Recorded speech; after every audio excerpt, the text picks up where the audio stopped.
Hello बच्चों, मैंने पिछली वीडियो में आपको कुछ लेसन के जैसे भक्तिन वाला चैप्टर था, इसके दो इम्पोर्टेंट क्वेश्चन समझाए।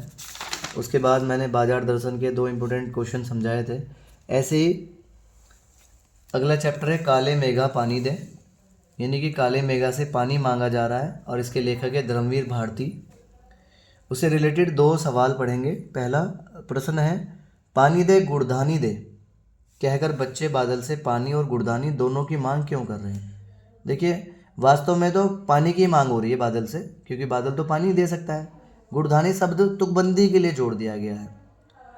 पानी बरसेगा तभी खेतों में गन्ना और धान की पैदावार होगी, गन्ने से गुड़ बनेगा और गुड़धानी तैयार हो जाएगी। देखिए, यहाँ दोनों शब्दों का संबंध है। अगर पानी बादलों से बरसेगा तो खेतों में गन्ना उगेगा, गन्ना उगने से गन्ना और धान दोनों की पैदावार होगी, गन्ने से गुड़ बनेगा और धान से धान ही बनता है तो गुड़धानी तैयार हो जाएगी। तो तुकबंदी के लिए गुड़धानी शब्द जोड़ा गया है। मेन तो बादलों से पानी मांगा जा रहा है। अगला सवाल, काले मेघा पानी दे पाठ के आधार पर भारतीय सामाजिक और सांस्कृतिक परिवेश में नदियों का महत्व बताइए। देखिए, गंगा को भारतीय संस्कृति में पवित्र नदी माना जाता है। बिल्कुल, गंगा हमारे हिंदुस्तान की सबसे पाक, सबसे पवित्र नदी है। इसलिए इंद्रसेना सबसे पहले गंगा मैया की जय बोलती है। भारतीय सामाजिक सांस्कृतिक जीवन में नदियों को विशेष स्थान दिया गया है।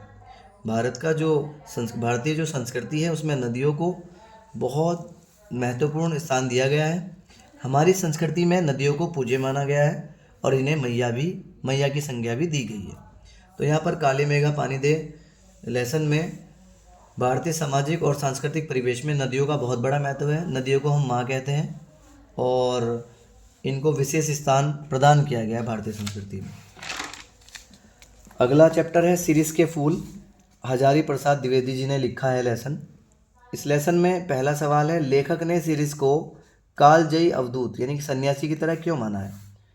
देखिए, लेखक ने सिरिस को कालजयी अवधूत यानी कि सन्यासी इसलिए कहा है क्योंकि जिस प्रकार विशेष वासनाओं से कोई सन्यासी ऊपर उठ जाता है, यानी कि जो सन्यासी होता है उसके अंदर कोई लोभ लालच, कोई स्वार्थ नहीं होता है, वैसे ये जो सिरिस का जो पेड़ है, सिरिस भी कामनाओं से ऊपर उठ जाता है। वह कालजयी इस रूप में है कि काल का उस पर कोई प्रभाव नहीं होता। सिरिस पर भयंकर गर्मी में भी फूल खिलते हैं। सिरिस का एक ऐसा पेड़ होता है जो बहुत ताकतवर होता है, जो और पेड़ों की तुलना में उसकी शक्तियाँ अलग होती हैं। बहुत गर्मी में भी उस पर फूल खिलते हैं। जब उमस से प्राण उबलते हैं, जब बहुत ज़्यादा लू चल रही होती है, तो सिरिस ही एकमात्र कालजयी अवधूत की भांति अजय बना रहता है। यानी कि सिरिस का पेड़ ही निरंतर, मतलब हमेशा के लिए अच्छे से खड़ा रहता है। ऐसे एक सन्यासी आदमी भी जीवन जीता है क्योंकि वो अपनी हर इच्छा शक्ति पर काबू पा लेता है। अगला सवाल है, आचार्य हजारी प्रसाद द्विवेदी ने कबीर को सिरिस के समान क्यों बताना चाहा है। देखिए, हजारी प्रसाद द्विवेदी जी ने कबीर को सिरिस के समान इसलिए बताया क्योंकि वे सिरिस के समान ही मस्त, बेपरवाह, सरस और अनासक्त थे। क्योंकि जो कबीर दास जी हैं वो अपनी मस्त रहते थे, उनको कोई परवाह भी नहीं थी और दूसरों के लिए अच्छा सोचते थे। उनका कोई स्वार्थ नहीं था, और तो इसीलिए उन्होंने कबीर जी की तुलना सिरिस से कर दी है। अगला लेसन डॉक्टर भीमराव अंबेडकर साहब ने लिखा है। इसमें डॉक्टर भीमराव अंबेडकर साहब ने जाति प्रथा और श्रम विभाजन, श्रम मतलब काम का विभाजन, उसके बारे में बताया है। पहले लोगों को जाति के हिसाब से काम मिलता था कि फला जाति में पैदा हुआ है तो यही काम करेगा। तो इसके बारे में लेसन है। एक सवाल पढ़ लेते हैं, जाति प्रथा को श्रम विभाजन का ही एक रूप ना मानने के पीछे डॉक्टर अंबेडकर के तर्क का उल्लेख कीजिए। उन्होंने बताया कि जाति के आधार पर आप काम का बंटवारा नहीं कर सकते। तो अंबेडकर साहब ने ऐसा क्यों कहा, सुनेंगे। डॉक्टर भीमराव अंबेडकर जाति प्रथा को श्रम विभाजन का एक रूप नहीं मानते क्योंकि यह विभाजन अस्वाभाविक है। देखिए, जाति के आधार पर आप काम में लोगों को नहीं बांट सकते क्योंकि बिल्कुल अस्वाभाविक है। यह मनुष्य की रुचि पर आधारित नहीं है। काम जो है मनुष्य की रुचि पे होता है, उसकी इच्छा क्या है करने की। इसमें व्यक्ति की क्षमता की उपेक्षा की जाती है। यानी कि एक व्यक्ति के अंदर अच्छा हुनर है, वो बहुत अच्छा काम कर सकता है और उसको दूसरा काम मिला हुआ है जिसमें उसकी जो क्षमताएं हैं वो कम इस्तेमाल हो रही है। तो जाति प्रथा माता पिता के सामाजिक स्तर पर ध्यान रखती है। जाति प्रथा बताती है कि इसके माँ बाप कैसे हैं वैसा ही इसको काम मिलेगा। व्यक्ति के जन्म से पूर्व ही कार्य का विभाजन होना अनुचित है। बच्चा पैदा नहीं हुआ, उसको पहले ही बता दिया है कि फला कुल में जन्मा है, फला जाति में जन्मा है, तो काम भी यही करेगा। जाति प्रथा व्यक्ति को जीवन भर एक ही काम से बांध देती है। जाति प्रथा भारतीय समाज में बेरोजगारी और भुखमरी का कारण बनती है।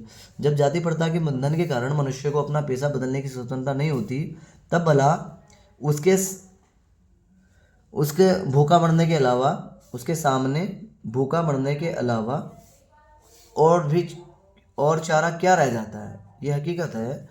अगर इंसान ये कह दिया जाए कि भाई आप फला जाति में जन्मे हो और आप सिर्फ यही काम कर सकते हो, कोई दूसरा काम नहीं कर सकते, तो और वो काम उतना अच्छा चल भी नहीं रहा है, तो क्या होगा? उसका परिवार उसके परिवार में भुखमरी आ जाएगी और तो बहुत सारी दिक्कतों का उसको ज़िंदगी में सामना करना पड़ेगा।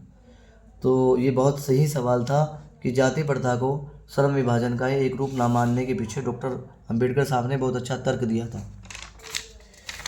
इस तरह से ये जो बुक है आरोहो, इसके सारे सवाल हो गए हैं। उसके बाद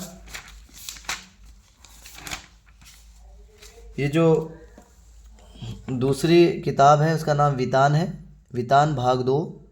इसमें से छोटे छोटे क्वेश्चन आएंगे, जैसे सिल्वर वेडिंग का क्या अर्थ है, किसकी सिल्वर वेडिंग की बात चल रही है। सिल्वर वेडिंग का मतलब होता है जैसे शादी के बाद 25 साल हो गए और 25 साल के बाद जो एक फंक्शन होता है जिसको एनिवर्सरी बोलते हैं आप, तो उसको बोलते हैं सिल्वर वेडिंग। किसकी सिल्वर वेडिंग की बात चल रही है? इस लेसन में सिल्वर वेडिंग जो है यशोधर बाबू जी की बात चल रही है कि यशोधर बाबू जी की शादी को 25 साल हो गए हैं, तो उनकी सिल्वर वेडिंग होगी। और